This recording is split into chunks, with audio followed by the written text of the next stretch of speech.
बिस्मिल्लाहिर्रहमानिर्रहीम। अस्सलामुअलैकुम। Welcome to SA teaching zone. आज की हमारी ये वीडियो है 9th क्लास की उर्दू का बी कोर्स है। तो हम ये वाला मिड टर्म का जो एग्ज़ामिनेशन हुआ उसका पेपर सॉल्यूशन कर रहे हैं। तो देखिए ये मिड टर्म एग्ज़ामिनेशन 2022 और 23 का पेपर है। ये उर्दू बी क्लास 9th और टाइम है 3 आवर्स और पेपर सेट है एम। मैक्सिमम मार्क्स है 80। आम हिदायत यानी इंस्ट्रक्शन, हिदायत का मतलब होता है इंस्ट्रक्शन दो दिए होते हैं ना। तो पहला है, इस सवालनामे में कुल 14 सवालात हैं। सभी सवालात लाजमी हैं। लाजमी मीन्स ज़रूरी। हर सवाल का नंबर इसके सामने दर्ज है यानी लिखा हुआ है। जवाब तहरीर करते वक्त खुशकत और सफाई का ख्याल रखें। जवाब तहरीर करते वक्त इसका दुरुस्त सवाल नंबर ज़रूर दर्ज करें। तहरीर करते वक्त यानी जवाब जब हम लिख रहे हैं तो उसका सवाल का जो नंबर सही लिखना चाहिए हमें, तभी नंबर मिलेंगे। ये लिखा है ना दुरुस्त सवाल नंबर, दुरुस्त यानी सही, करेक्ट नंबर लिखना चाहिए हमें। अब सवाल नंबर 1 है, क्वेश्चन नंबर 1 है, दर्ज झेल गैर दरसी नसरी इक़्तिबास को गौर से पढ़िए। गैर दरसी यानी हमारी सिलेबस का नहीं है, यानी हमारी बुक का नहीं, 9 की सिलेबस का नहीं है। तो देखिए ये अनसीन पैसेज है। ये पैराग्राफ है, इसका 1 नंबर का, एक क्वेश्चन का 1 नंबर है, 5 के 5 नंबर है। तो ये पैराग्राफ पढ़कर हम जो है, ऑप्शन भी दिया हुआ है, 4 ऑप्शन मल्टीपल चॉइस वाले भी है।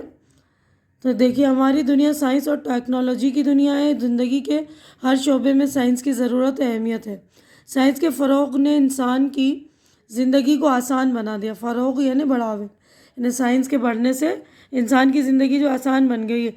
साइंस हमारी इक़्तिसादी, समाजी, इल्मी और तफरीही ज़िंदगी में बहुत अहमियत रखती है। साइंसदानों ने बहुत सी ईजादात की हैं जिनके बग़ैर ज़िंदगी गुजारने का तसव्वुर मुमकिन नहीं। इनमें से एक मोबाइल है जो आज हर इंसान की ज़रूरत के साथ मजबूरी भी बन गया है। पहले ज़माने में ख़बर पहुंचने में काफ़ी वक्त लग जाता था, लेकिन मोबाइल के ज़रिए किसी भी इत्तला को कहीं भी फ़ौरन भेजा जा सकता है। इसके अलावा मोबाइल की ईजाद ने पूरी दुनिया को एक गांव में तब्दील कर दिया, यानी पूरी दुनिया को एक छोटा सा बना दिया है ना। तो देखिए पहला सवाल है इसी पैराग्राफ से मुताल्लिक, हमारी दुनिया किसकी दुनिया है? तो देखिए साइंस और टेक्नोलॉजी की। सवाल नंबर 2 है, ज़िंदगी के हर शोबे में किस चीज़ की ज़रूरत व अहमियत है? तो साइंस की। तो देखिए 8 में से पहला पेज हो गया कंप्लीट, है ना, लिखा है पेज 1 ऑफ 8। तो पहला पेज कंप्लीट। सेकंड पेज पर हम चलेंगे। थर्ड क्वेश्चन है, साइंसदानों ने क्या क्या इजादात की हैं? फोर्थ क्वेश्चन है, मोबाइल इंसान की ज़रूरत के साथ और क्या बन गया? मजबूरी। फिफ्थ है, किस चीज़ ने पूरी दुनिया को एक गांव में तब्दील कर दिया? मोबाइल ने। अब अगला क्वेश्चन है सवाल नंबर 2, दर्जे झेल गैर दरसी शहरी हिस्से को गौर से पढ़िए। यानी ये अनसीन जो है हमारा शहरी हिस्सा है, तो इसको गौर से पढ़ के जो सवालात पूछे गए उसके मुतबादिल जवाबात, यानी कि मल्टीपल चॉइसेस हैं, उनमें से सही जवाब पर हमें तलाश करके लिखना है। तो इसके भी 1 नंबर का, एक क्वेश्चन का 1 नंबर है, 5 के 5 नंबर। तो मैं पढ़ रही हूँ, देख लीजिए। काहिली तो जानलेवा रोग है, ज़िंदगी होती है बेहतर काम से। ज़िंदा रहने का सलीका है यही, मुंह न मोड़े कोई दम भर काम से। बैठकर बातें बनाना सहल है, सहल यानी आसान, असल में खिलते हैं जो हर काम से। कद्र करता है ज़माना काम की, नाम पाते हैं हुनरवर काम से। 2 घड़ी आराम करना चाहिए जिन फरागत हो मैसर काम से। तो शायर ने, पहला क्वेश्चन है, शायर ने किसे जानलेवा रोग कहा है? काहिली को, है ना। तो अब अगला क्वेश्चन है, बैठकर क्या करना आसान है? बैठकर बातें करना सहल है ना, बैठकर बातें करना सहल है, तो बातें, है ना। अब पेज नंबर हमारा 2 हो गया मुकम्मल। अब नेक्स्ट पेज पर हम चलेंगे। तो देखिए थर्ड क्वेश्चन है, काम से फारिग होने के बाद कितनी देर आराम करना चाहिए? 2 घड़ी। चौथा है, काम की वजह से कौन लोग नाम पाते हैं? हुनरवर। असल में किसकी वजह से जौहर खिलते हैं? तो काम से।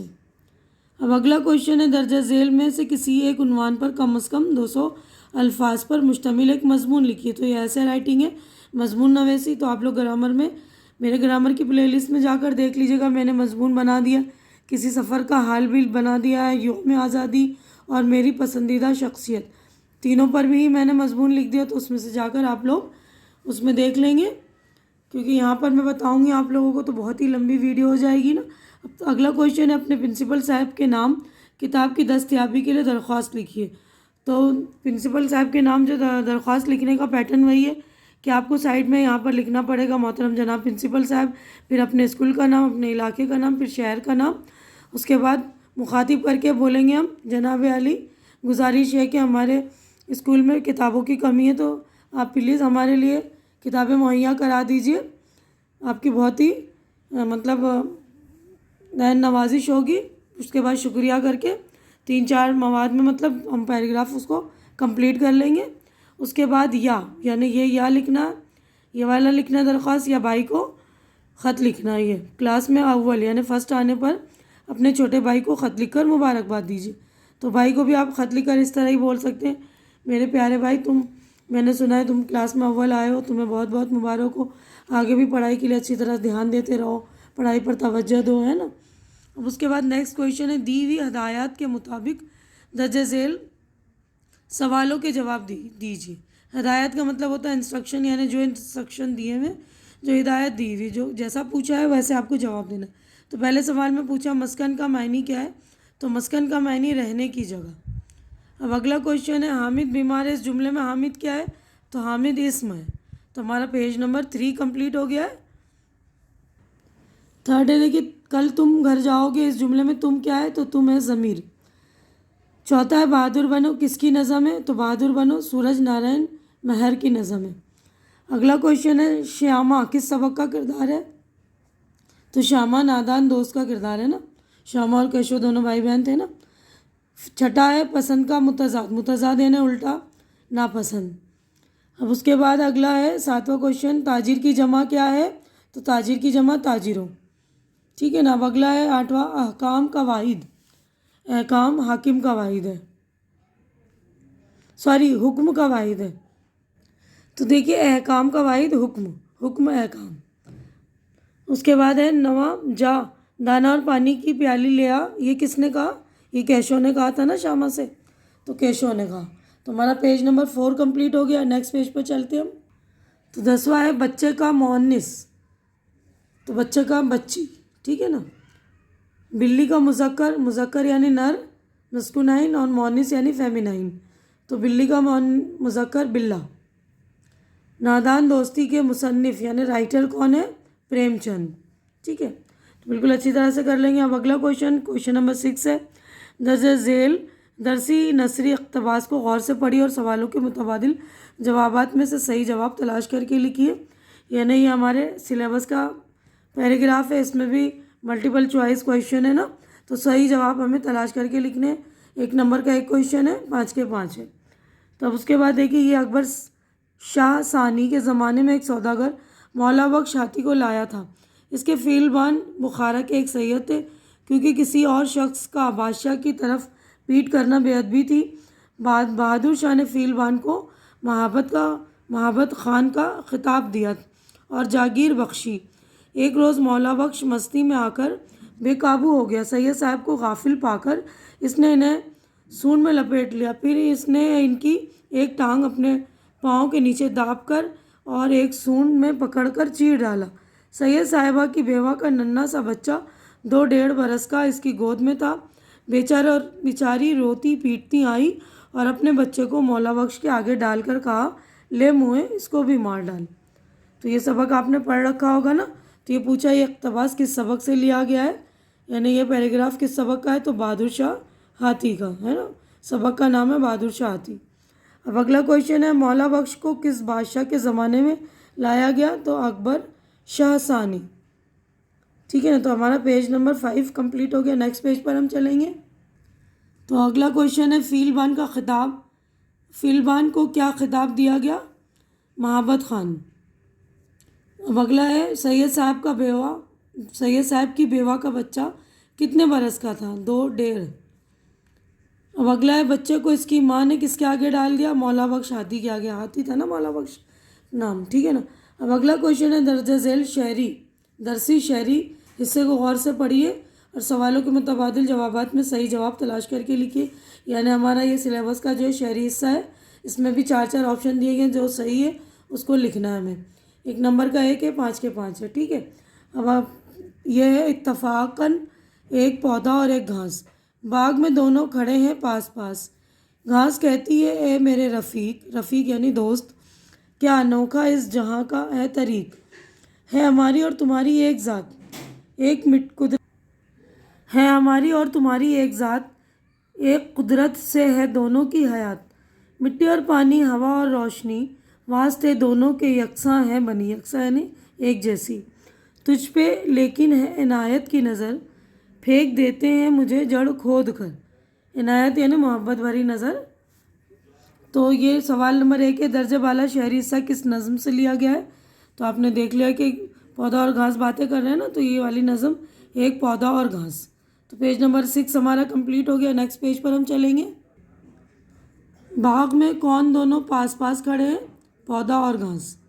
थर्ड क्वेश्चन है, घास ने दुनिया के तरीक़े को कैसा बताया, अनोखा। अगला है, पौधे और घास दोनों की हयात किससे है, एक कुदरत से।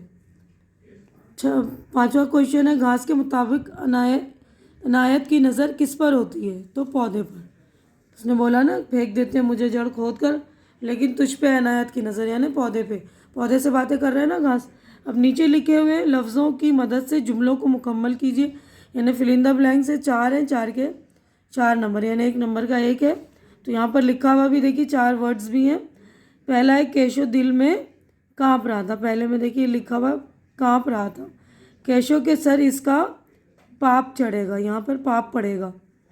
थर्ड है, डैश निकलकर फुर से उड़ जाएंगे बच्चे, यहाँ पर आएगा बच्चे निकलकर फुर से उड़ जाएंगे। चौथा है, बाबूजी दफ्तर गए हुए थे। तो ये चारों जो है नादान दोस्त वाले चैप्टर का है, खाली जगह, बिल्कुल ही आसान है। अब उसके बाद क्वेश्चन नंबर 9 है, दी हुई हिदायत के मुताबिक दर्ज झेल सवालों के जवाब लिखिए। हिदायत का मतलब वही इंस्ट्रक्शन बताया ना कि जैसे पूछा गया है उसके जवाब देने। तो पहले सवाल में बोला गया है कि दर्ज झेल अल्फाज में से सिर्फ 2 को जुमलों में इस्तेमाल कीजिए, यानी 2 को।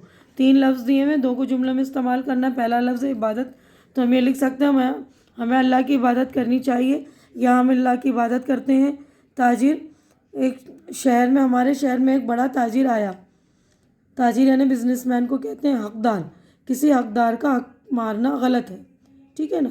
तो आप इसके अलावा भी कोई और से जुमले आसान से बना लीजिएगा। तो हमारा पेज नंबर 7 कंप्लीट हो गया है। नेक्स्ट पेज पर हम चलेंगे। अब नेक्स्ट है, देखिए दर्ज झेल में से किसी दो अल्फाज का मुतजाद लिखिए। मुतजाद यानी अपोजिट वर्ड, उल्टे अल्फाज लिखने। तो जुल्म का रहम भी लिख सकते हैं आप, और जुल्म का इनायत, दोनों ही सही है। वफादार, बेवफा, पसंद, नापसंद। अब दर्ज झेल मुहावरों में से किसी 2 को जुमलों में इस्तेमाल करिए। आँख से ओझल होना, यानी घोड़ा इतना तेज़ दौड़ा कि देखते ही देखते आँखों से ओझल हो गया। हामिद ने ऐसा फ़ैसला किया कि वो अपने फ़ैसले से टस से मस न हुआ। ये ना टस से मस न होना, यानी बिल्कुल मान जाना, मतलब कोई भी बात को पकड़ लेते हैं तो बोलते हैं ना नहीं, मना कर देते हैं, टस से मस न होना। नज़र बचाना, असलम ने नज़र बचाकर अपनी किताब अपने दोस्त को दे दी, यानी आंखें बचाकर, है ना। अब अगला क्वेश्चन है, ना साबिका लगाकर 2 मुरक्कब अल्फाज बनाइए। तो ना साबिका लगाकर देखिए, एक तो ये नापसंद, ना हक, ना खुश, कुछ भी लिख सकते हैं ना। अब उसके बाद अगला क्वेश्चन है, दर्जा झेल जुमलों में फ़ैल ज़माने की निशानदही कीजिए। ज़माना बताना है, कौन सा ज़माना है। केशव इस पेचीदा सवाल का जवाब कुछ ना दे सका था। तो था है का मतलब फ़ेल माजी है ना, माजी का ज़माना है, यानी था। बच्चे भूख के मारे चूँ चूँ करके मर जाएंगे यानी मुस्तकबिल, फ़ेल मुस्तकबिल। उसके बाद है दर्ज झेल इसबाक में से, सबक की जमा है, इसबाक में से किसी एक का खुलासा लिखना है। तो ये नादान दोस्त, एहसान का बदला, एहसान, इन दोनों में से कोई सा भी एक खुलासा लिख लीजिएगा। आपने सबक पढ़ रखी होगी ना। अब हिंदू मुसलमान नज़म का मरकज़ी ख़्याल लिखिए। तो हिंदू मुसलमान नज़म का मरकज़ी ख़्याल यही है ना कि दोनों कौमें मिलकर ही जो है कामयाबी पा सकती हैं, दोनों मिलजुल कर ही रहेंगी तो हमारा वतन भी कामयाब होगा, है ना, इस तरह। तो आपने ये नज़म भी पढ़ रखी होगी। या अख्तर शीरानी की हालात ज़िंदगी पर मुख्तसर नोट लिखना। तो 5 नंबर का क्वेश्चन है, कम से कम 5 जुमले तो होने चाहिए, है ना। तो ये दोनों आपकी बुक का ही है, जान पहचान वाली बुक का। अब 13वां क्वेश्चन जो है, दर्ज झेल सवालों के जवाब लिखिए। तो ये देखिए, पौधे ने घास की शिकायत को भेजा क्यों कहा, तो ये भी आपने अभी पढ़ा है ना, पौधे और घास वाला नज़म आपकी ये जान पहचान की किताब का।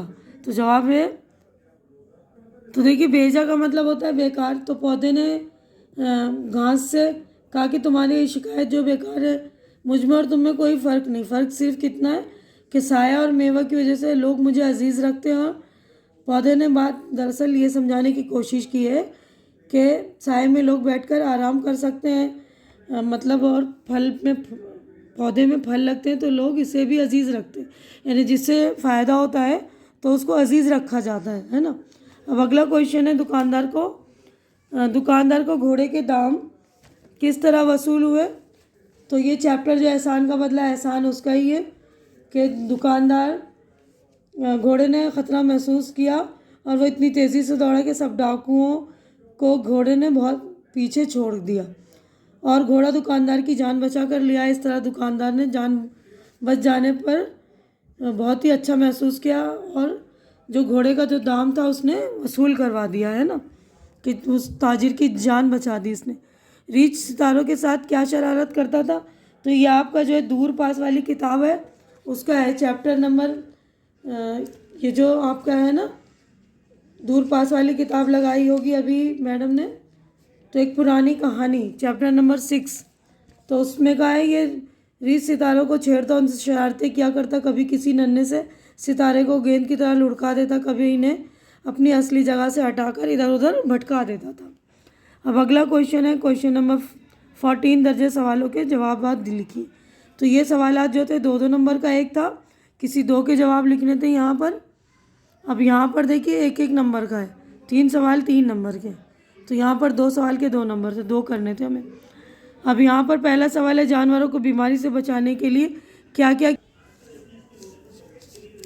तो इसमें पहला सवाल है, जानवरों को बीमारी से बचाने के लिए क्या क्या किया जाता है। जानवरों को बीमारी से बचाने के लिए इनके पिंजरों, कटरों को रोज़ाना साफ़ किया जाता है और सर्दियों और गर्मी से बचाने का इंतज़ाम होता है। मुनासिब ग़िज़ाएँ और दवाएं भी दी जाती हैं ताकि कोई जानवर बीमार ना पड़े। नज़्म हिंदू मुसलमान के मुताबिक कामरानी का राज क्या है। कामरानी यानी कामयाबी। हिंदू मुसलमान सभी मिलजुल कर रहें और मुल्क की तरक्की और भलाई के लिए एक साथ काम करें तो इससे हमें कामयाबी मिलेगी, और यही कामरानी का यानी कामयाबी का राज है। अगला क्वेश्चन है, बहादुर शाह ने लाहौरी दरवाज़ा क्यों तोड़वाया। मौला बख्श हाथी जो था उसका कद इतना ऊंचा था कि वो लाहौरी दरवाजे से आसानी से आ जा नहीं सकता था, इसलिए बहादुर शाह जफ़र ने दरवाज़ा तोड़वा कर ऊँचा कर दिया ताकि हाथी आसानी से निकल सके। तो यहीं पर हमारा पेज नंबर 8 कंप्लीट हो गया, हमारा पूरा पेपर भी कंप्लीट हो गया। मैं अपनी वीडियो भी यहीं पर मुकम्मल कर रही हूँ। उम्मीद है कि जो कुछ मैंने आप लोगों को एक्सप्लेन किया अच्छी तरह से समझ में आ गया होगा, और मेरी वीडियो भी आप लोगों को अच्छी लग रही होगी। अच्छी लग रही तो उसे लाइक कीजिए, ज़्यादा से ज़्यादा शेयर कीजिए, ताकि जो भी आपके ज़रूरतमंद फ्रेंड्स वगैरह उनकी ज़रूरत पूरी हो सके, उनको हेल्प मिले। और मेरे चैनल को सब्सक्राइब करके आप लोग मेरी भी हिम्मत बढ़ाइए। हमारी अगली मुलाकात इंशाअल्लाह नेक्स्ट वीडियो में होगी। तब तक के लिए आप लोग अपना ख्याल रखिए, मुझे दुआओं में याद रखिए। अल्लाह हाफिज़।